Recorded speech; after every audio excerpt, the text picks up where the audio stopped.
Vishal, doctor గారు ఏమైనా చెప్పారా? లేదు వదినా, ఐసీయూ నుంచి ఇంకా బయటికి రాలేదు.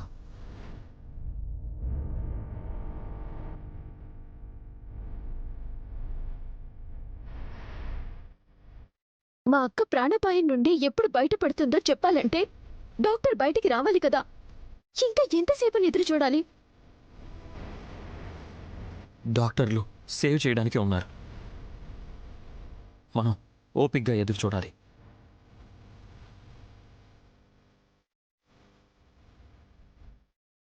అది కాదురా, మనకు ధైర్యం రావాలి అంటే వాళ్ళు ఏదో ఒకటి చెప్పాలి కదా. అరే, వెయిట్ చేసే కొద్దీ టెన్షన్ పెరిగిపోతూనే ఉంటుంది.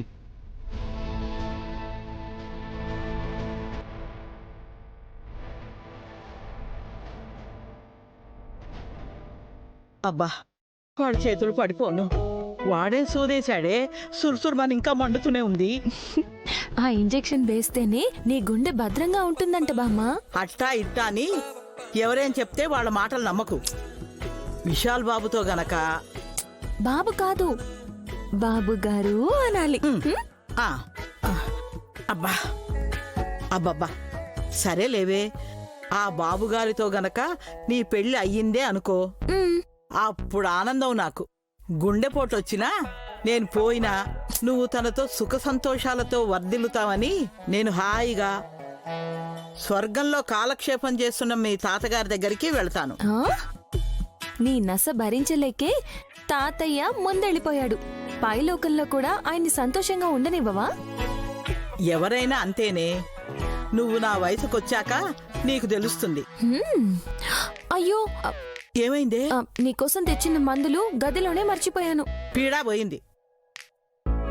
చేదు గుళికలు వేసుకుని చావడం ఎందుకు? పద. వద్దా? ఆ మాత్రలకే 3000 అయ్యింది. చూసుకో మరి, నీ ఇష్టం. మరి చెప్పవే. అంత డబ్బు పెట్టి మింగకపోతే ఎలాగే? తీసుకొద్దాం పద. మళ్ళీ నువ్వెందుకు? నేను తీసుకొస్తాను, నువ్వు ఇక్కడే కూర్చో. దా.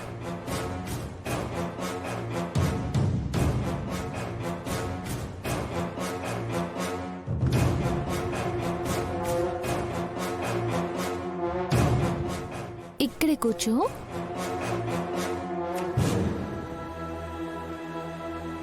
ఇప్పుడే వస్తాను.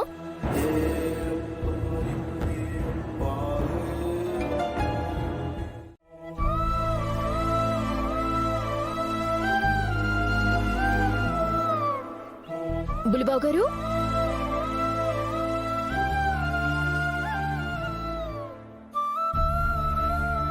పిలుస్తుంటే ఇక్కడ కూర్చున్నా గాని ఓ అని కూడా అనకుండా అలా కూర్చున్నారు.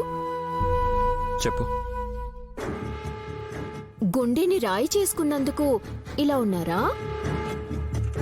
విషయం ఏంటో చెప్పవే ముందు. నా మొబైల్లో సిగ్నల్స్ సరిగా రావటం లేదు. ఏమనుకోకుండా ఐస్ క్రీమ్ ఆర్డర్ చేస్తారా? రుచి పాపకా. చచ్చా, చంటిదానికి తినిపిస్తే జలుబు చేదా? నాకేనండి. ఆ పన్నీర్ బిర్యానీ తిన్నాక కాస్త నోరంతా మంటగా ఉంది. ఐస్ క్రీమ్ తింటే తగ్గుతుందని.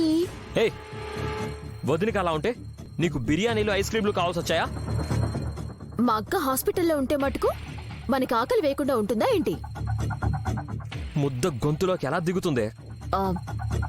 ఏమో బాబు, మీరు సెంటిమెంటుతో తింటున్నారో తినరో నాకు అనవసరం.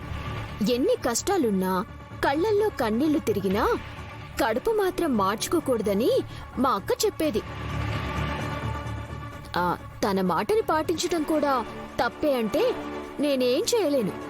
అబ్బా, ఆర్డర్ పెట్టండి ముందు. ఇంట్లో వండే వాళ్ళెవరూ లేరని హాసిని వదిన హోటల్ నుంచి భోజనాలు తెప్పిస్తాను అనగానే అప్పుడు బోలెడంత లిస్ట్ చెప్పావు. అంత ఆకలి ఉందేమోలే అని ఊరుకున్నాను. కానీ ఈ వదినకి ఏమీ జరగనట్టు ఎప్పట్లాగా నువ్వు క్యాజువల్గా ఉంటేనే నాకు నచ్చట్లేదు. బోరున ఏడవమంటారా ఏంటి? ఏడిస్తే మటుకు మా అక్కకి వెంటనే నయమయ్యి బెడ్ మీద నుండి లేచి కూర్చుంటుందని గ్యారెంటీ ఇవ్వండి. కనీసం లీటర్ బాటిల్ నిండేంత వరకైనా కన్నీళ్లు కారుస్తాను. లెక్క కట్టుకొని ఏడవకూడదే. అభిమానం అనేది చెప్తే రాదు. మీరు లోపల కుమిలిపోతున్నారేమో. అలా చేస్తే మీ ఆరోగ్యమే పాడవుతుంది. నా మాట విని నిబ్బరంగా ఉంటూ శుభ్రంగా తినండి. నన్ను ఇబ్బంది పెట్టాలని ఇక్కడికి వచ్చుంటే క్షణాల్లో ఇక్కడి నుంచి వెళ్ళిపో. లేదంటే ఎలా కొడతానో నాకే తెలీదు. అస్!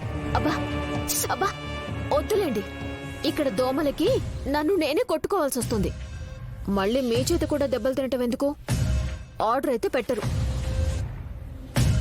లెదర్ బెట్టు 10 నిమిషాల్లో ఇంటికొచ్చేలా ఆర్డర్ పెడతాను. ఆ?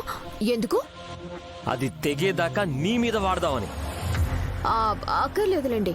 ఏమీ చేయలేని వాడే మీసాలు దువ్వుతాడు అంటే ఇదేనేమో.